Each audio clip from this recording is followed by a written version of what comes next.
India versus Trump மீண்டும் ஒரு வர்த்தக போர். ரஷ்ய எண்ணெய் வர்த்தகம் ஏற்படுத்தும் புதிய அச்சுறுத்தல்கள். வணக்கம் நண்பர்களே, வாழ்க்கையின் தத்துவங்கள் சேனலுக்கு உங்களை வரவேற்கிறேன். சர்வதேச அரசியல் என்பது சதுரங்க பலகை போன்றது. ஒவ்வொரு நகர்வும் ஒரு நாட்டின் எதிர்காலத்தை நிர்ணயிக்கும். இப்போதைய சூழலில் இந்தியாவின் வெளியுறவுக் கொள்கையும் பொருளாதாரமும் ஒரு பெரிய சவாலை எதிர்கொண்டிருக்கின்றன. அமெரிக்காவின் முன்னாள் அதிபர் டொனால்ட் டிரம்ப் மீண்டும் ஆட்சிக்கு வந்தால் இந்தியாவுடனான உறவில் என்ன நடக்கும்? குறிப்பாக ரஷ்யாவிடமிருந்து இந்தியா எண்ணெய் வாங்குவது ஒரு பெரிய பிரச்சனையாக வெடிக்குமா? இதுதான் இன்றைய விவாதம். உள்ளடக்கம்: டிரம்பின் புதிய அச்சுறுத்தல். சமீபத்தில் டொனால்ட் டிரம்ப் ஒரு பேட்டியில் ரஷ்யாவிடமிருந்து எண்ணெய் இறக்குமதி செய்யும் நாடுகளுக்கு வரி விதிக்கப் போவதாக எச்சரித்திருக்கிறார். இதில் இந்தியாவையும் அவர் நேரடியாக குறிப்பிட்டுள்ளார். இந்தியா அதிக வரி விதிக்கும் நாடு. அவர்களுடன் நாங்கள் மிகக் குறைந்த வர்த்தகமே செய்கிறோம் என்றும் அவர் விமர்சித்துள்ளார்.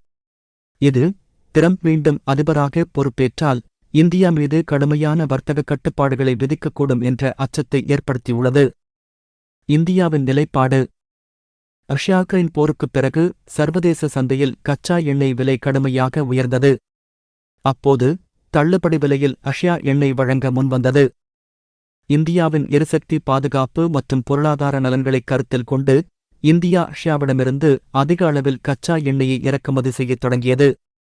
இந்தியாவின் வெளியுறவுத்துறை அமைச்சர் எஸ். ஜெய்சங்கர் பலமுறை இந்தியா தனது எரிசக்தி தேவைகளை பூர்த்தி செய்ய தனக்கு எது சிறந்தது என்று நினைக்கிறதோ அதை செய்யும் என்று தெளிவாக கூறியுள்ளார்.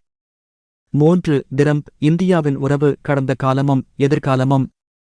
டிரம்பின் முந்தைய ஆட்சிக் காலத்தில் இந்தியாவுக்கும் அமெரிக்காவுக்கும் இடையிலான உறவுகள் ஏற்றத்தாழ்வுடன் இருந்தன. வர்த்தக பற்றாக்குறையும் இந்தியாவின் அதிக வரிகளையும் டிரம்ப் தொடர்ந்து விமர்சித்தார். ஆனால் அதே நேரத்தில் இரு நாடுகளும் இராணுவம், பாதுகாப்பு போன்ற துறைகளில் ஒத்துழைப்பை அதிகரித்தன. இப்போது நிலைமை இன்னும் சிக்கலாகியிருக்கிறது. டிரம்ப் மீண்டும் ஆட்சிக்கு வந்தால் அமெரிக்கா முதலில் என்ற அவரது கொள்கை இந்தியாவின் வெளியுறவுக் கொள்கையுடன் நேரடியாக மோதக்கூடும். வர்த்தகத்தில் அதிக வரிகள், சில இந்திய பொருட்களுக்கு தடை, ரஷ்யாவுடனான உறவை துண்டிக்க அழுத்தம் என பல சவால்கள் இந்தியாவுக்கு ஏற்படலாம்.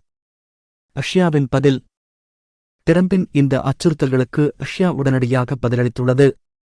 ஒவ்வொரு இறையாண்மை கொண்ட நாட்டிற்கும் தங்கள் வர்த்தக கூட்டாளியை தேர்ந்தெடுக்கும் உரிமை உண்டு. டிரம்பின் இந்த அச்சுறுத்தல்கள் சட்டவிரோதமானவை என்று ரஷ்யா தெரிவித்துள்ளது. இது இந்த விவகாரம் ஒரு சர்வதேச அரசியல் பிரச்சனையாக உருவெடுத்துள்ளது என்பதைக் காட்டுகிறது. இந்த சூழ்நிலை இந்தியாவுக்கு ஏன் முக்கியம்? பொருளாதார தாக்கம்: அமெரிக்கா வரிகளை அதிகரித்தால் இந்திய பொருட்களின் ஏற்றுமதி பாதிக்கப்படும்.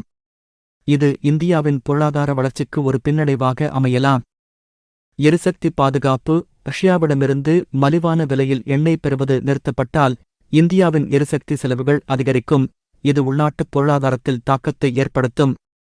வெளியுறவுக் கொள்கை: இந்தியாவின் அணிசேரா கொள்கை நோனலாயின்மெண்ட் ஒரு புதிய சோதனையை எதிர்கொள்ளும். ஒருபுறம் ரஷ்யா, மறுபுறம் அமெரிக்கா என இரண்டுக்கும் இடையே சமநிலையை கடைப்பிடிப்பது ஒரு பெரிய சவாலாக இருக்கும். டிரம்ப் மீண்டும் அதிபராக பொறுப்பேற்றால் இந்த விவகாரம் உலக அளவில் பெரும் தாக்கத்தை ஏற்படுத்தும். இந்தியா தனது நலன்களை பாதுகாத்துக் கொள்வதில் உறுதியாக இருக்க வேண்டும். அதே சமயம் அமெரிக்காவுடனான உறவை முழுமையாக முறித்துக் கொள்ளாமலும் கவனமாகச் செயல்பட வேண்டும். வர்த்தகப் பேச்சுவார்த்தைகள், இராஜதந்திர அணுகுமுறைகள் மூலம் இந்த சவால்களை இந்தியா எப்படி எதிர்கொள்ளும் என்பதை நாம் பொறுத்திருந்துதான் பார்க்க வேண்டும். இந்த விவாதம் குறித்து உங்களின் கருத்துக்களை கமெண்ட் செக்ஷனில் பதிவிடுங்கள். இந்த வீடியோ உங்களுக்கு பிடித்திருந்தால் லைக் செய்யுங்கள், ஷேர் செய்யுங்கள். மேலும் இது போன்ற பயனுள்ள தகவல்களுக்கு வாழ்க்கையின் தத்துவங்கள் சேனலுக்கு சப்ஸ்கிரைப் செய்யுங்கள். மீண்டும் சந்திப்போம். நன்றி.